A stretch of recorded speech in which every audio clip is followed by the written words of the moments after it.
Alrighty guys, hello. We are starting a new chapter. It is chapter 16, which the main part of chapter 16 is climate change, which is very, very important for us, but we're going to do pollution first. So let's see if we can go ahead and get that done. So starting off, we're going to talk about the glaciers melting. It's going to be a big deal. It is a huge deal. This is real. This is what's actually happening. But we're going to start with, there's like several terms that we're going to need to get together. Atmospheric warming, climate change, greenhouse effect. They're all related to one another, but they're not all exactly the same thing. So as we go through, make sure you're trying to clue in on the key differences in the terms. So atmospheric warming, that's the gradual rise of the average temperature over the Earth's atmosphere on land and sea, the whole globe atmospheric warming. Because what's happening, it's a key factor in melting the glaciers, but in long-term climate change, but what you'll see is some areas actually getting colder and some areas getting warmer in those little areas, but overall the whole globe is warming, and that's what's going to cause all the trouble.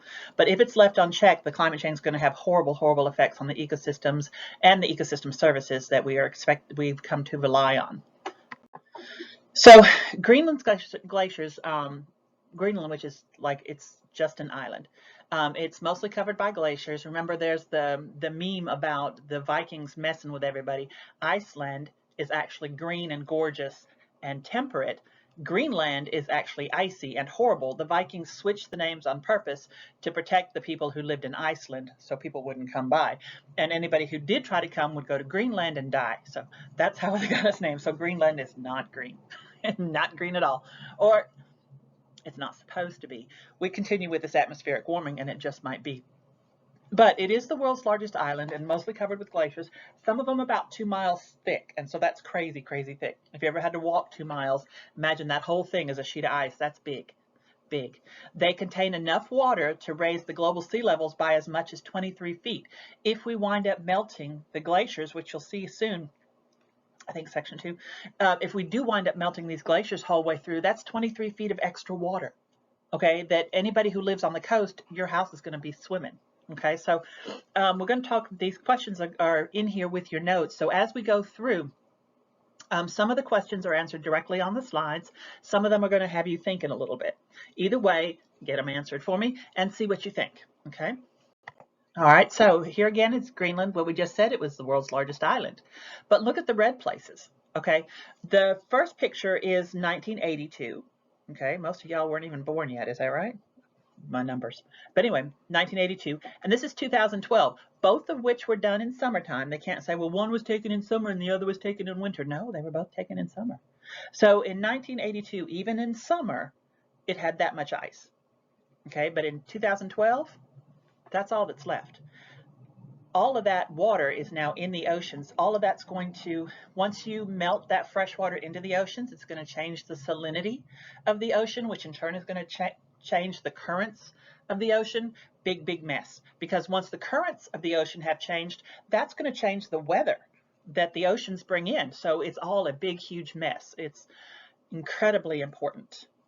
Incredibly important. So try to focus, because again, with environmental science, and ecology and environmental science, you guys are going to be grown up soon, having to make policy decisions, voting and such.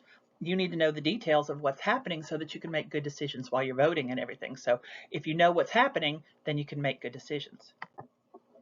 So again, section 1 is air pollution. It's not as much fun to discuss as climate change, so we're going to try to go through it pretty quickly, okay? So you got several layers in the atmosphere. You've learned that since middle school. The one directly at the surface is called the troposphere. That's where we live. So all the weather that we know of, everything happens in the troposphere. The next level up is called the stratosphere, and that's where the ozone is, which is O3. The stuff we breathe is O2, oxygen. The stuff we breathe is O2. This is O3, so you got an extra oxygen molecule that makes it weird. It's like a triangle. The oxygen molecules bond together in a triangle, and then it makes like a, have you seen like Epcot or something? Those big biodomes that the pieces are stuck together in triangles? Well, that's what ozone does.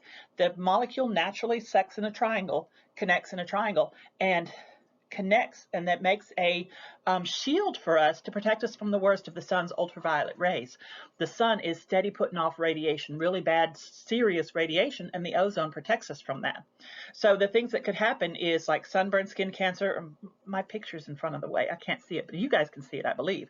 The sunburn, skin cancer, cataracts, damages to the immune system, all of that thing would happen if we get too much doses of ultraviolet radiation, which the ozone protects us from. And where's the ozone? In the stratosphere. Where do we live? In the troposphere. Okay, that's the troposphere is the layer closest to Earth. Stratosphere is the next layer up, and that's where the ozone is. So, slide. Okay, see our layers here. Now, the thing about it is there's temperature differences as we go through here. That red line shows us the temperature. Oh, I should probably, maybe, will this work? Let me see if this pen works. I'm still here messing around. Okay, yeah, that's the temperature lines. It's not a huge, humongous deal, but it's part of how the atmosphere works and how it protects us. So just read through this, you'll be all right. It's not a crazy huge deal. Okay, but then using this diagram to answer these questions, that'll be about all you need to know to figure this out. All right, now air pollution though, you get the idea. Pollution, you know what pollution is. So air pollution is any atmospheric chemicals in high enough concentrations to harm the organisms or ecosystems or the human-made systems or to alter the climate. And what we're going to find out is there are primary pollutants and secondary pollutants. Okay, primary pollutants are just coming straight out. Sometimes it's natural sources like this. Can you see this little mousy thing moving? I don't know if you can or not. I believe you can. Let me see. There. Oh, I have to hold buttons down. I don't have a mouse. I'm using one of those keypad thingies, and it's not much fun. But anyway, we have natural sources of pollution, and then you have human sources of pollution. We know that there's plenty of human sources.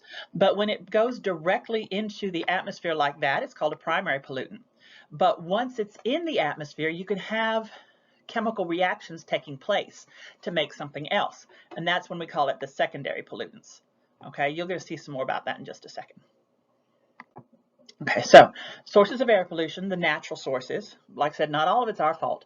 You got dust, you got wildfires with their smoke, you got volcanoes, which their sulfur and their gases and stuff. And plants are actually also can do air pollution when you're talking about pollen and stuff. All right, so there is some natural sources of air pollution. And then you got human stuff like burning fossil fuels, which please let me know that by this time you know that that's a horrible thing, right? Please let me know you know that's horrible by now. Okay, and then car use, that exhaust coming off the cars and stuff. We also have outdoor air pollutants. Like we said, when we're talking about outdoor, we have the primary pollutants that come directly from the source, or secondary, once they're up there, they have some sort of chemical change and become something else. So that's a secondary pollutant. So primary, secondary, again, not a huge deal, just knowing that it exists. Okay, so now in 1970, we had the Clean Air Act. It actually did a good job of managing a lot of the air pollution because at the time, all of the cars that were on the road were gas guzzlers, throwing out nasty stuff through the exhaust, and then everybody wanted to have one. You had all these factories and stuff. So by the 70s, which remember, if you go back to what we learned much earlier in the course, is that in the 1970s, that's where we had our green revolution actually beginning. 1970s was a golden era for environmental protection and try to take care of the world stuff. So again, he put out the Clean Air Act in 1970, which got rid of a lot of the toxic pollutants from the industry and tailpipe emissions and all that stuff. And because of that, we're much, much cleaner now than we were in the 70s. And it was, everybody was getting so sick, or a lot more people would have gotten sick with cancers and respiratory diseases, coronary heart disease. So, but many, many industries, we've been trying to strengthen some of the air pollution laws, but a lot of the industries are fighting it, and they're trying to weaken the Clean Air Act because it's expensive for these companies to put like filters on the smokestacks coming out of the factories, or scrubbers to make sure that everything comes clean. It's real expensive to do the kind of cleanup that they need to do if their industry is, whatever the industry is, if it's polluting, it's very expensive to fix. And so they fight really hard whenever anybody tries to enforce or strengthen laws to keep everything clean, they fight because it hits their bottom line. So the question here is, do you think they have a legitimate argument? I mean, they do employ people. They do make a product that apparently we need, you know, but then they're making a mess and they need to clean it up. So they need to pay to clean it up. And so we got to think about their legitimate argument. And if you remember from the last chapter, or one of the last chapters we just read, had a thought, lost it. Always be nice to people with ADHD. Oh, yeah, when we were talking about green energy, right? We were talking about green energy. If they were using cleaner energies, maybe they wouldn't make such a mess with their factories and everything would be fine. They wouldn't have to spend any extra money to clean everything if they were doing stuff clean to begin with. So, so think about what you think about and give me an answer for that one. All right, so now some of the major, now on these next 5 or 6 slides, we're going to talk about the specifics of some of the outdoor air pollutants that we've got. I'm going to kind of just basically hit these light and loose, just read through the slides and answer the questions that go with it, but I'm just going to kind of go through fast, okay? Like I said, because once we get to climate change, that's the really fun stuff. Okay, so anyway, fun to learn about. Okay, it's not fun at all. The whole idea is pretty darn scary, but this is fun to learn about. But so we're going to try to get through the air pollution really quickly. So we got the carbon oxides. That's carbon dioxide and carbon monoxide. Okay, carbon dioxide, carbon monoxide. Carbon dioxide, that's the stuff we breathe out, but it's also what you get when you burn things, when you burn fossil fuels and everything. And then carbon monoxide, that's what you get that'll kill you, suffocate you, because the carbon monoxide attaches to your red blood cells, and then your red blood cells won't do the job they're supposed to do, carrying oxygen around your body. If you have carbon monoxide, it's going to stick to your red blood cells, and you can't get oxygen in, you're going to suffocate. So definitely a bad idea to have carbon monoxide, but it comes from car exhausts and burned sometimes in the smokes and the fossil fuels and inefficient stoves and cooking. That's why if you don't have good filters in the house, you're going to suffocate from carbon monoxide. Carbon dioxide is happening naturally with the carbon cycle, anything that breathes, okay? But the rest of it that's in the atmosphere is coming from us. And the carbon dioxide holds heat. Okay, so think about the molecules messing around in the air, okay? And then as the molecules, you know, because they move a lot, this is why I'm doing this. The molecules move a lot in the air, and then the heat can stick itself in between the molecules. Carbon dioxide holds heat way better than, say, oxygen. Oxygen molecules are rolling around all the time, but they don't hold heat. Okay, so when we talk about the greenhouse gases in a minute, those are the ones that as those molecules are bowling around like this, they can hold heat as they do this. Okay, that's why some gases are bad, the greenhouse gases. They're bad because they hold extra heat. And that's why some other ones, they don't hold heat. They don't have the capability to hold heat. So we only have some that we need to worry with. The main ones we have to worry with, which we're going to get a little bit later on, either in this section or the next section, but it's carbon dioxide. It is methane, which we'll talk about. And then it is water vapor. Water vapor can hold heat. So, I mean, there's nothing we can do about it, especially in Mississippi or in Tennessee. You know, we live in the South. All right, so carbon dioxide, water vapor, methane, those are the 3 worst ones. Okay, there's a 4th one. Right now it's escaped me. Okay. All right, so nitrous oxides. You guys have heard of nitrous oxide? Okay, this is nitrogen mixing with the water, nitrogen mixing with oxygen.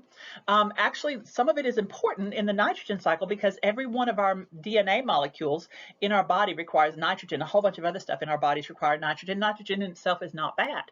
Nitrogen cycle, lightning, and do you remember talking about nitrogen fixing bacteria? Okay, there's a lot of nitrogen going on in the atmosphere that needs to be happening. But if you get high enough levels, these nitrogen oxides will irritate the eyes and nose and throat. They will also keep the plants from growing. Okay, which means we don't get the oxygen we need.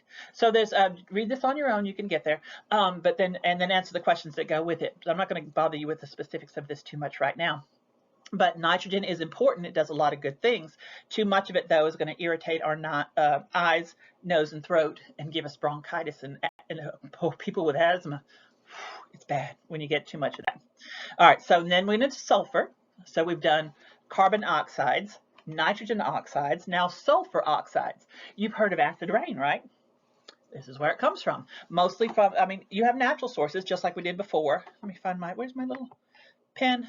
So we have a lot of natural sources like volcanoes and stuff. All right, but the rest of it's coming from human sources.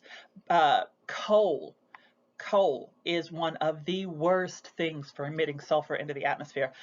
Oil refining, okay, we're trying to burn all that oil. Again, if we stopped using fossil fuels, this wouldn't be an issue. So we need to stop using fossil fuels. And then here's the thing about here, sulfur dioxide in the atmosphere is going to return to the earth as acid deposition. Acid deposition. You know acid rain, right? You know deposition comes from the word deposit. So it's falling down, acid falling down. It's acid rain. I don't know why they're being so fancy and calling it acid deposition. It's just acid rain. Don't let them worry you. Don't let them worry you. It's just acid rain. Okay, but sulfur dioxide causes acid rain. So first off, the things that's going to happen is you're going to reduce visibility. The air's not going to be clear enough to see. Think about places where you got smog and stuff, right? The air's not able to see. It's going to aggravate breathing. It's going to damage the crops and the soils. Okay, it's really bad for that. Anything in the waters. There was a place, Erie, Ohio, lives, you know, Lake Erie.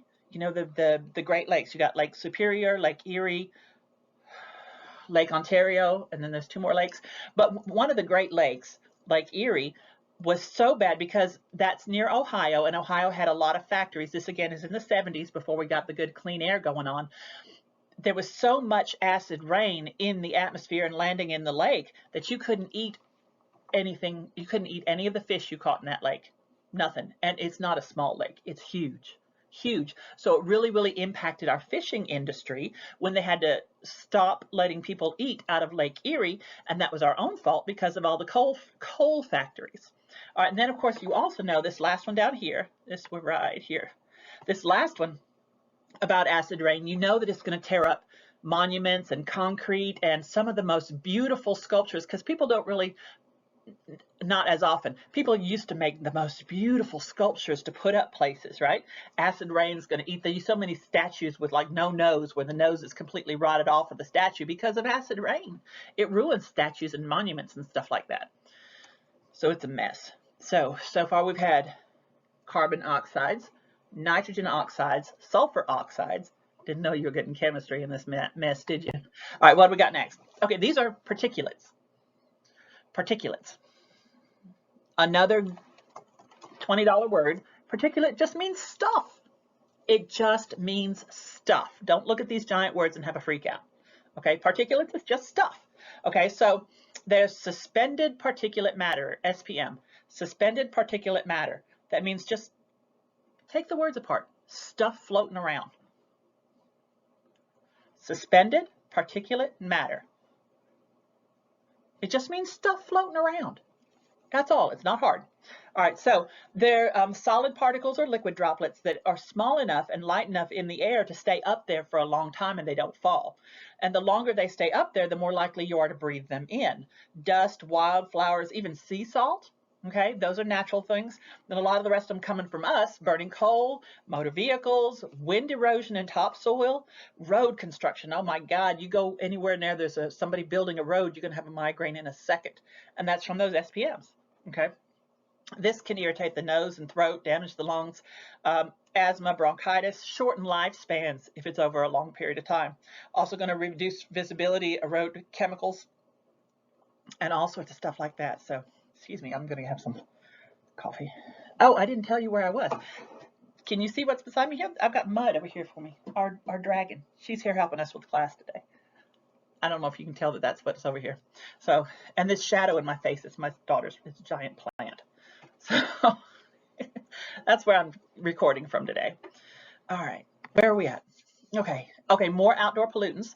So this is, I think, number 4, maybe 5. Yeah, this is number 5. We had carbon oxides, we had nitrogen oxides, we had sulfur oxides. Then we have the SPMs, the suspended particulate matter. It just means stuff.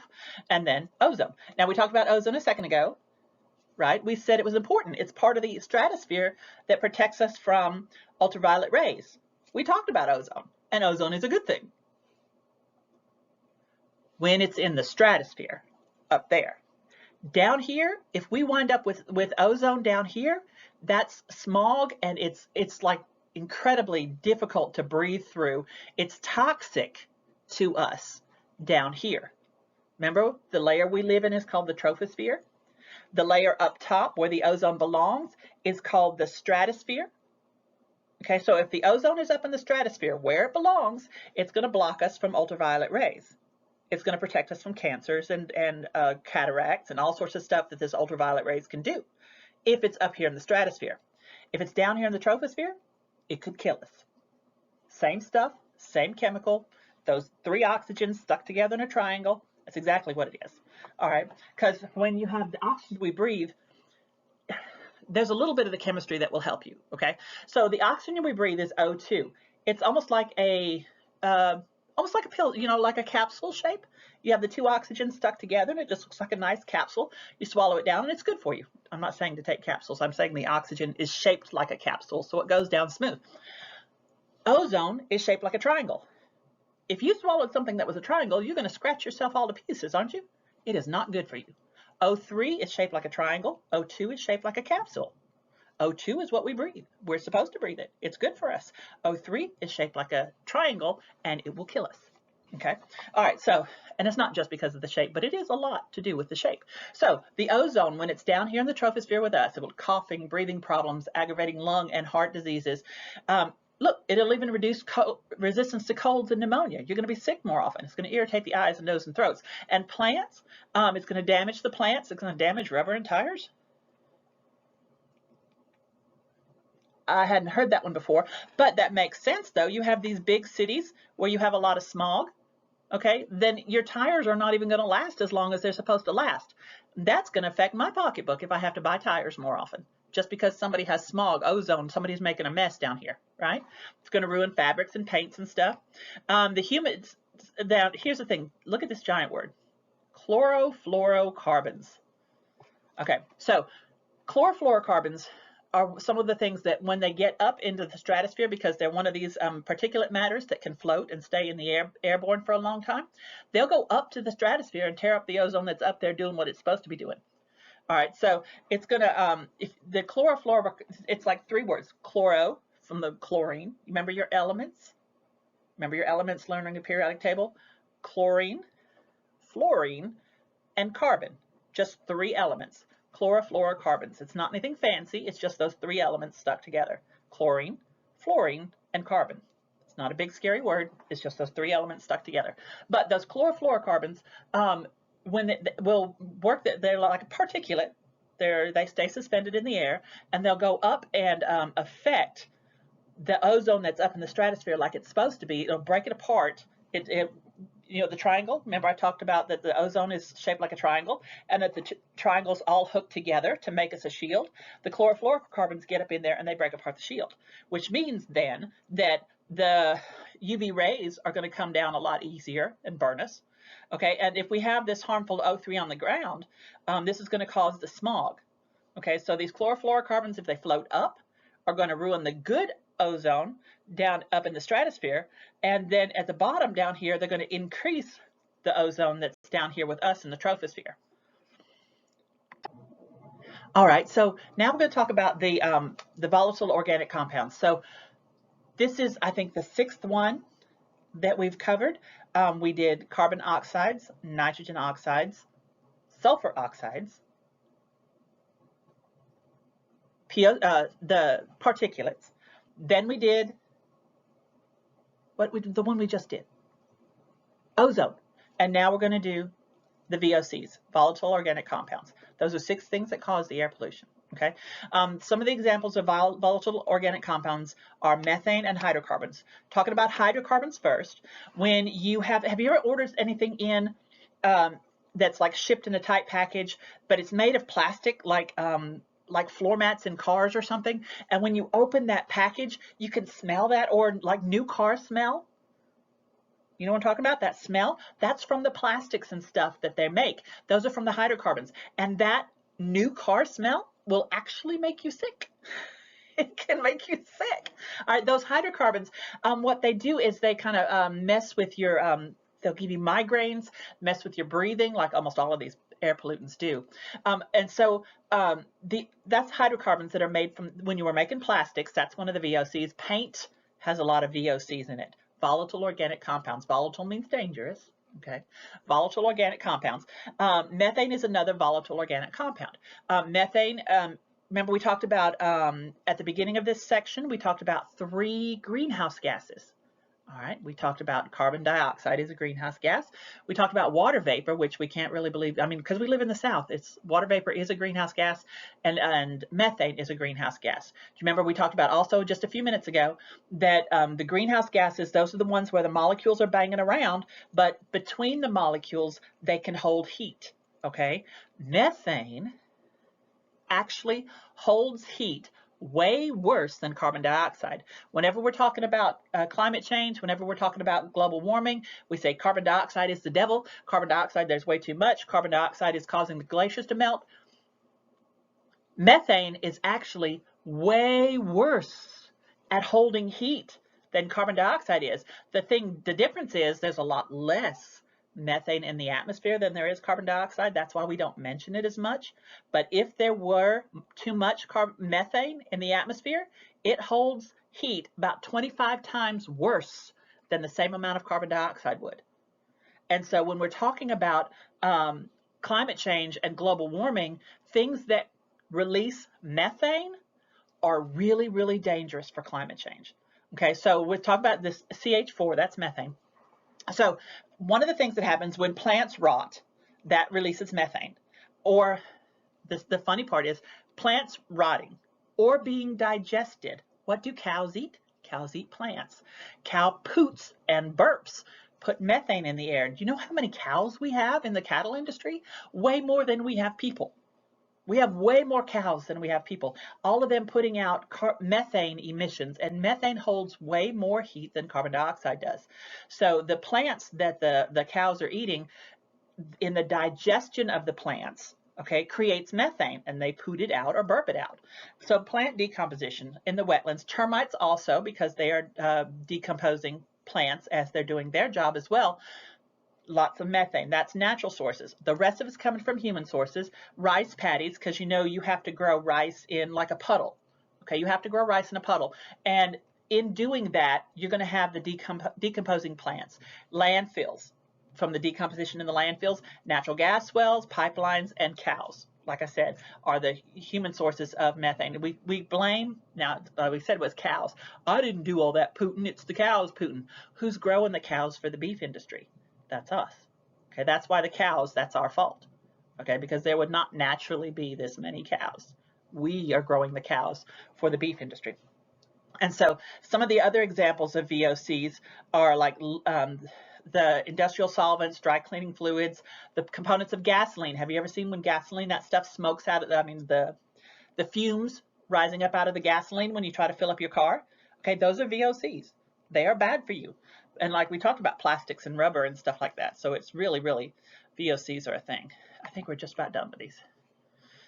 Did I go? Stop, hang on. Okay, right here we have a natural indicator of the health of the environment. We learned indicator species a while ago, and they help us, indicator species help us know how strong our environment is. Read through this. This is called a lichen. That's what's in this picture right here, a lichen. Okay, this is a lichen. And when there is a lot of sulfur dioxide, remember sulfur dioxide, which is the one is eventually going to become acid rain. Sulfur dioxide, if there's too much sulfur dioxide, this lichen, which is called old man's beard. I guess if you're a green old man, it would look like an old man's beard. Okay, but it's an old man's beard. Will not grow. So they use this lichen to let you know the air quality of the area. So you read through that and answer the questions that go with it. It's very, very interesting to find ways to help determine the strength of the ecosystems. Okay, so if we want things that are going to influence outdoor air pollution.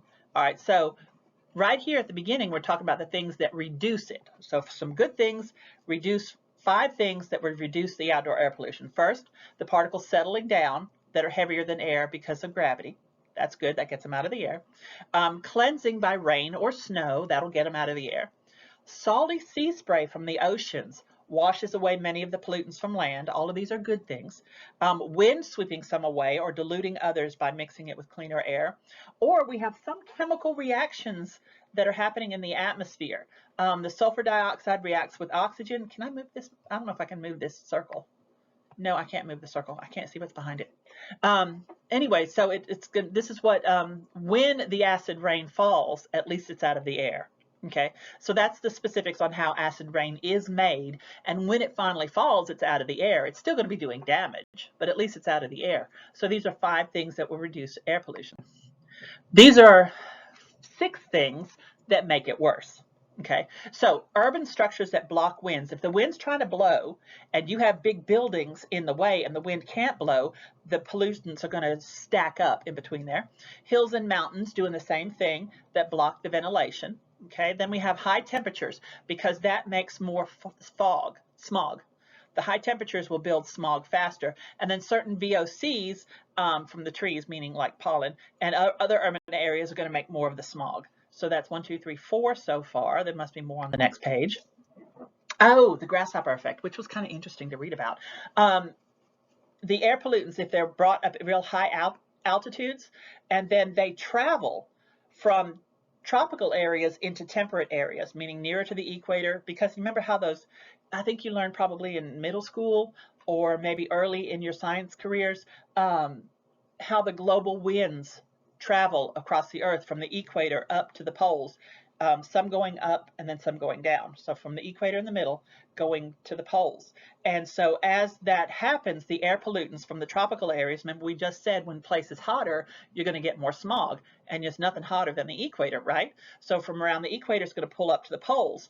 And this is why it's affecting the glaciers so much. It helps explain why the sharks and polar bears and sharks and whatever's behind my head, you can see it, I can't see it, but the people in the Arctic have high levels of the harmful pollutants in their bodies, okay, because coming from the equator and depositing at the poles, top or bottom, okay, is that's the grasshopper effect.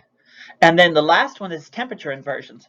And again, we have a good picture, I think, on the next slide about that. So as during the day, the air warms at the surface and it tries to mix with the cooler air above it. That's how some of the acids can disperse. But what happens in a temperature inversion, you know the word inversion means upside down, right? Hang on, let me check the time, make sure we're okay. Yeah. All right. So with an inversion, you have this layer of warm air on top of colder air. Okay, warm air rises, right? Cold air sinks. So this cold air is not going to rise, and this hot air is going to trap it. So this pollution in this colder air level is going to build up and build up and build up near the ground where we're trying to breathe it. That's a temperature inversion, and it happens a lot. I think it's the next slide. Yeah, where cities have like a bowl shape, like there's mountains around the outside. Okay, I think this one is Salt Lake City, but Mexico City does the same thing, and several others, where you have areas are high around the city, and then you have colder temperatures near the ground and warmer temperatures on top, and so the pollution builds up down here. It doesn't get to switch places. That's a temperature inversion. So that was 6 things that can make pollution worse. We talked about smog already. This is the more specifics on how it is. There's 2 types of smog. Okay, there's industrial smog, which is the sulfur dioxide and the other particulates. It was bad in all of the developed countries 70 years ago. 70 years ago. It's still bad in China, India, and the Ukraine, Czech Republic, Bulgaria, and Poland. They haven't had as much, you know, we talked about in 1970 that Nixon made the Clean Air Act, and ours got a little better. Several of the other developed countries got a little better. These guys that are on the still bad list, they didn't make these clean air policies. And so it's gotten worse and worse and worse as time goes by. So that's industrial smog, obviously coming from industry. Photochemical smog, I keep saying fog. Photochemical smog is happening, it's like, remember we talked about primary and secondary pollutants, and then we talked about primary pollutants, and then you'd have a chemical reaction to make a secondary pollutant. That's what photochemical smog is. You have these pollutants in here, in the air already, and the light interacts with it and creates the brown air, the smog. Okay, the worst places, Los Angeles, Salt Lake City, Sydney, Sao Paulo, Mexico City, those are some of the worst places for smog. All right, so now what does all these air pollutions do to human health? Where are we at? We're at 24. I need to try to hurry. All right, so the respiratory system offers some protection from air pollution because we said some of the air pollution is natural. So our body would have developed natural responses to the air pollution, like the hairs in your nose, the mucus in the upper respiratory is supposed to catch it, and when you sneeze or you cough. But prolonged or acute exposure is going to break down those natural defenses. The more you have to use these natural defenses, the more likely they're going to break down. Okay, and this is a picture. I want you to read these questions. This is in China somewhere. Remember, we said China was one of the ones who did not enact the clean air laws. So take a look at this picture and see what you think about just observing what you see here in this area where they don't have the clean air laws. So this is acidic deposition. Acidic deposition. Do you remember we talked about that a minute ago? It's just trying to be fancy. All it is acid rain. Okay, acid deposition. It's just acid rain. Don't freak out about the words. But we talked about hydrogen sulfide, nitric acid, sulfuric acid. Those are all formed by the wind dispersal, the outdoor pollutants. We'll put far-flung acid deposition, mix of wet and dry. So you have wet deposition. Think about it. If acid rain, that's going to be wet. Acid rain or snow, cloud vapor. Okay, but it's going to be slowly in distant downwind areas. Dry deposition, remember we said that there were particles in the air. They can just happen quickly close to the industrial sources. If you have solid particles in the air, they're going to fall. Okay, that's what's going to happen. So if it's dry, you're going to have it like right near the industrial sources. If it's wet, it can be carried by the weather systems much further downwind from where they actually occurred. Again, here's a diagram for you to look at. I think it has some questions for you. Yes, it does. So this talks about acid deposition and how it works. So look at it closely. If you need to pull it up in the book, I think the previous slide told you what page it was on. This is where in the world you're going to have the most acid deposition problems. Take a look at the red areas. These are the most heavily industrialized areas. This is where it's going to be bad. Okay. All right. So again, take a look at the map and read the questions and go work your way through it. So there are problems. We're going to talk about the problems and solutions of acid rain now. Acid rain is going to harm the crops, reduce plant productivity, and again, with the size that the population is growing, we need to keep hold of all of our food. There's so many humans, we don't need anything reducing plant productivity. It's going to leach. Leach means, like pull out. Leaches the essential nutrients from the soil. It damages buildings, human respiratory disease, and toxic metals from the environment. Now to the solution, prevention is the best solution. Don't let these industries put it in the air to start with. Prevention is the best solution. Stop letting them put it in the air. So reduce or eliminate from the coal fire-powered plants. Once it's in the air, you can use lime or phosphate to neutralize the soil because this is an acid. You need a base. It's just chemistry. All right, and indoor air pollution. This is one of the reasons we have so many plants in our house. Indoor air pollution from the indoor burning of wood, which don't ever do that, or charcoal. Don't burn anything in the house ever. All right, but some of the lesser developed countries, they don't have a choice. Okay, it's going to build up smoke and stuff inside of the house.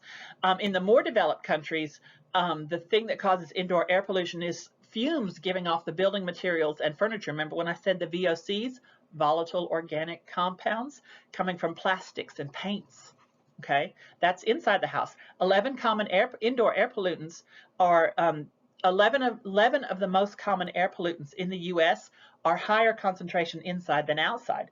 And then the air pollution inside of cars is even worse, 20 times higher than what's outside. And again, because again, you have all those VOCs, all that plastic and fabric and stuff inside your car, then you have the heat coming in, mixing all that stuff up to make it even worse. So just in general, as often as you can drive with your windows down, the better.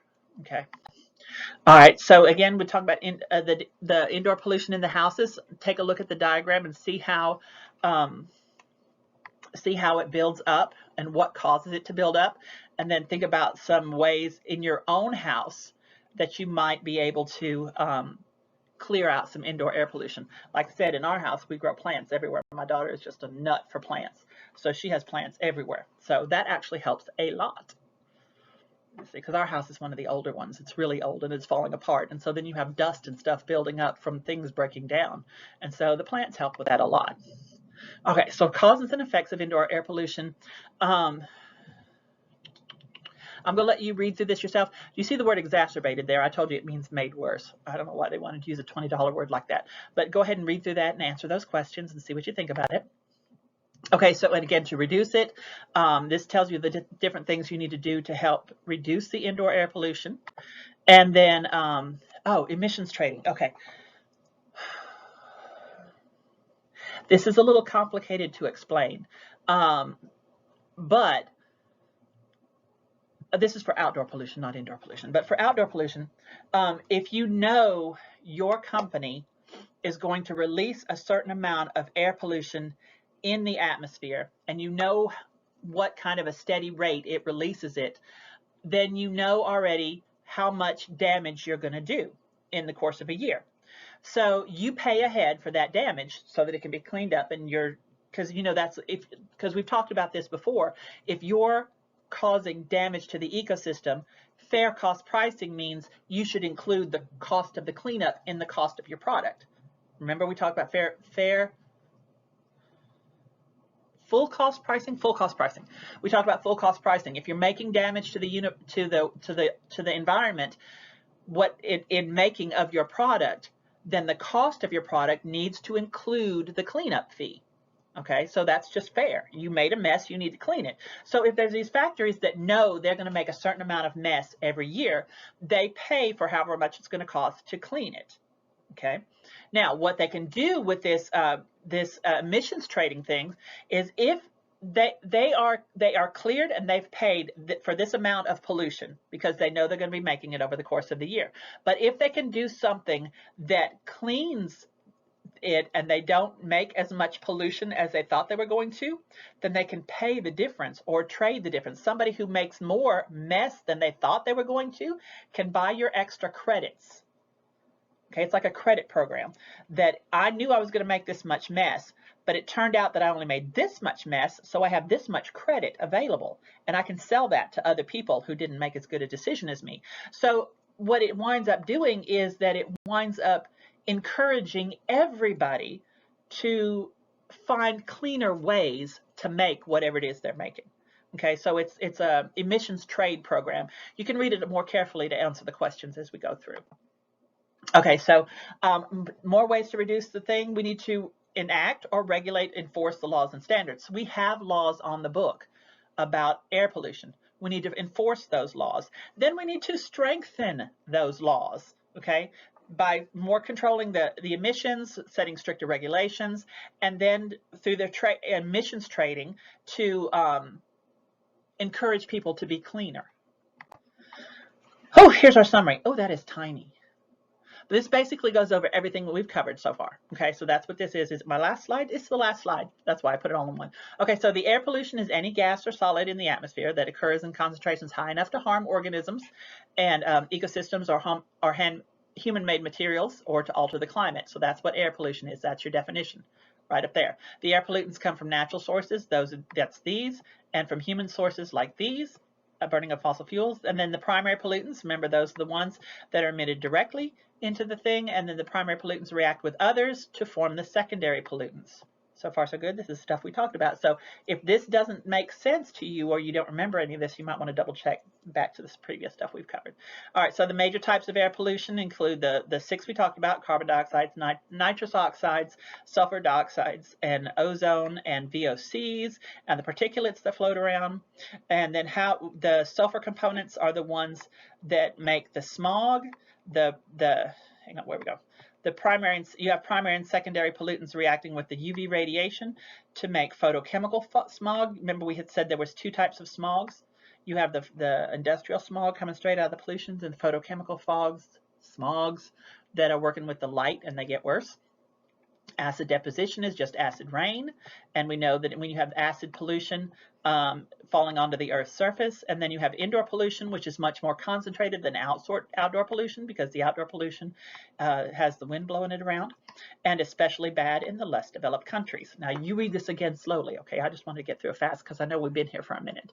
All right, so that should cover you. And like I said, that was just a quick overview of pollution, so we can get to the good stuff. Climate change in just a second. All right, so I'll see you guys soon.